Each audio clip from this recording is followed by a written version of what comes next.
छत्रपती शिवाजी महाराजांची जयंती ही फक्त नाचून आणि डोलबीवर दिगाना मस्ती करून साजरी करता येत नाही, तर समोर बसलेल्या गर्दीमध्ये त्या छत्रपती शिवाजी महाराजांचे महान आणि तेजस्वी आणि पराक्रमी विचार हे बिंबवून सुद्धा जयंती साजरी करता येते. याची 33 वर्षाची परंपरा ज्यांनी चालवली त्या आपल्या 512 आर्मी बेस वर्कशॉपच्या तमाम शिवभक्तांना मी प्रारंभीला मनापासून शुभेच्छा देतो.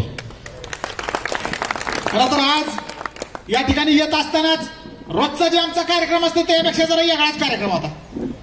कारण जिकडे जाईल जिकडे बघेल तिकडे मिलिटरीतली माणसं, युनिफॉर्म मधली माणसं आणि थोडंसं दडपण आमच्यावर असते. परंतु जिथं कुठं कार्यक्रमाला जातो त्या ठिकाणी आम्हाला उसना आणून सांगावं लागतं पुढच्या बसलेल्या गर्दीला की देशाभिमान काय असतो, स्वराज्य काय असतो, प्राण काय असतो. परंतु या ठिकाणी पहिलं पाऊल टाकल्या मला इथली जी शिस्त दिसली, इथली जी स्वच्छता दिसली आणि तुमच्या प्रत्येकामध्ये ठासून भरलेली देशभक्ती दिसली, हे पाहून मला सुद्धा हुरूप आला. आणि म्हणून आणि हा असा जर आमचा इतिहास असेल आणि असं जर छत्रपती शिवाजी महाराजांचे विचार आमच्या पुढच्या गर्दीमध्ये रुजणार असतील तर मग अजून 100 वर्षांनी जी पिढी आपली निर्माण होईल ते खरंच विचार करेल की छत्रपती शिवाजी महाराजांचं हे जे चरित्र आमच्या समोर पडतंय ते खरंच होतं का. कारण शिवाजी राजांचं 50 वर्षाच्या कालखंडात त्यांनी जे वैभव उभा केलं, त्यांनी जे गडकोट किल्ले उभा केले, त्यांनी जो माणूस उभा केला स्वराज्याच्या रक्षणासाठी, हे कुणीही आयडिया गायड्यानं वाचलं आणि तो जर महाराष्ट्राच्या मातीत जन्माला नसेल तर त्याला हा चमत्कारच वाटल. एवढं शिवचरित्र छत्रपती शिवाजी महाराजांचं महान आहे. मग विचार करा ना तुम्ही, मुठभर मावळे घेऊन मनभर मावळ्यांना सुद्धा धाक दाखवणारा राजा या महाराष्ट्राच्या मातीत जन्माला आला.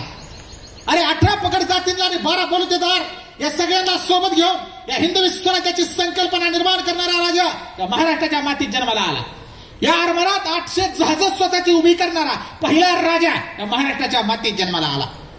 3 लाखाची खडी फौज तयार करणारा राजा या महाराष्ट्राच्या मातीत जन्माला आला. आणि संबंध 50 वर्षाच्या फक्त कालखंडामध्ये 422 किल्ले बांधणारा आणि त्यापैकी 111 किल्ल्याचं बांधकाम स्वतः तयार करणारा राजा, जगातला एकमेव छत्रपती शिवाजी राजा या मातीत जन्माला आला. आणि म्हणून त्यांचा जो जाज्वल्य इतिहास आहे, त्यांचा जो पराक्रम आहे, हा पराक्रम वाचलेला प्रत्येक माणूस हा स्वतः एक नवीन इतिहास घडवल्याशिवाय राहत नाही. मग शिवचरित्राची अखंड प्रेरणा सांगत असताना मला या कालखंडाची सुरुवात करायची वाटते लहानपणापासून छत्रपती शिवाजी राजांच्या. मग आपल्यालाही लेकर आहेत, आपल्यालाही मुलं बाळ आहेत. मग हा शिवाजी महाराजांचा इतिहास त्यांच्यावर झिरपणं काळाची गरज आहे.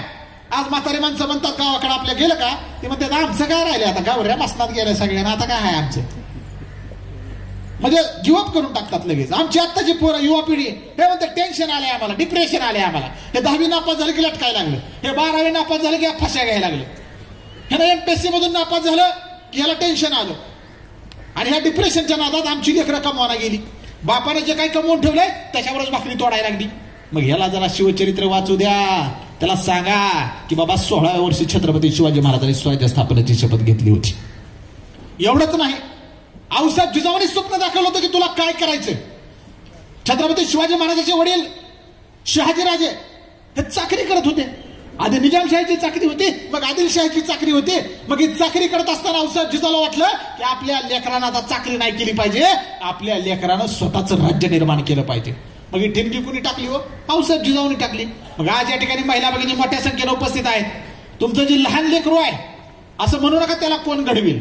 तसं जर आता तुमच्या लेकराला फक्त मोबाईल आणि टीव्ही रील्सच घडवत आहेत, आपला संस्कार मिटलेला आहे.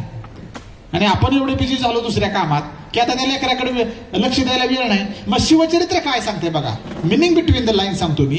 शिवचरित्रात असं लिहिलं की छत्रपती शिवाजी महाराजांना सगळ्यात पहिल्यांदा स्वप्न दाखवणारा कोण होतं? आमासाहेब जिजाऊ होत्या. मग हे 2 छत्रपती या महाराष्ट्राच्या मातीला मिळाले. या 2 छत्रपतींच्या पाठीशी सगळ्यात मोठा संस्काराचं एक विद्यापीठ होतं जिचं नाव आऊसाहेब जिजाऊ. आऊसाहेब जिजाऊ. त्यामुळे इथे किती माणसं आहे ती, याच्यापेक्षा इथे किती महिला आहेत, याच्यावर सुद्धा तुमच्या कार्यक्रमाचं यश अवलंबून आहे. आणि आज अभिमान वाटतो की या ठिकाणी एवढ्या संख्येत का असं ना पण माझ्या माता भगिनी उपस्थित राहिल्या. एकदा तुमच्यासाठी टाळ्या वाजवा. कारण माझं असं स्पष्ट मत आहे की या मातीत जर श्रेष्ठ कोण असेल तर स्त्री श्रेष्ठ आहे. आता तुम्हाला कॉलर असल्यास तुम्ही असं केलं असत. आता पदर आहे पण ते घेणं होत नाही. का बरं स्त्री श्रेष्ठ आहे? मला एक माझ्या मित्रांना प्रश्न विचारला, स्त्री श्रेष्ठ का पुरुष श्रेष्ठ? मला तसं तर दोघं श्रेष्ठ आहे. पण जर दोघातच तुलना करायची राहिली तर स्त्री श्रेष्ठ आहे म्हणलं. तुम्ही का बरं असं म्हणलं? तू म्हणलं जोपर्यंत पुरुष त्याच्या पोटामध्ये स्त्री तयार करू शकत नाही तोपर्यंत स्त्री श्रेष्ठ आहे म्हणलं. कारण ती तिच्या पोटामध्ये तिच्या रक्ताच्या थेंबानं पुरुषाला बनवण्याचं सामर्थ्य ठेवते. म्हणून यू आर द ग्रेट. म्हणून छत्रपती शिवाजी महाराज ग्रेट, छत्रपती संभाजी महाराज ग्रेट. या दोघांच्या आधी मासाहेब जिजाऊ इज ग्रेट. आणि मग आपण सगळ्यांनी आता मासाहेब जिजाऊ व्हायचंय. मग शिवचरित्रातून हे घ्यायचंय. तुमच्या लेकराला चांगला संस्कार द्या. त्या संस्काराच्या जोरावर तो इतिहास घडवेल. काय संस्कार द्यायचा आहे त्याला? मोबाईल पासून थोडं त्याला दूर आणण्याचा प्रयत्न करा. कारण त्या मोबाईल मधून जे फिडिंग व्हायला लागले का ते आता वेगळंच व्हायला लागले. आता मी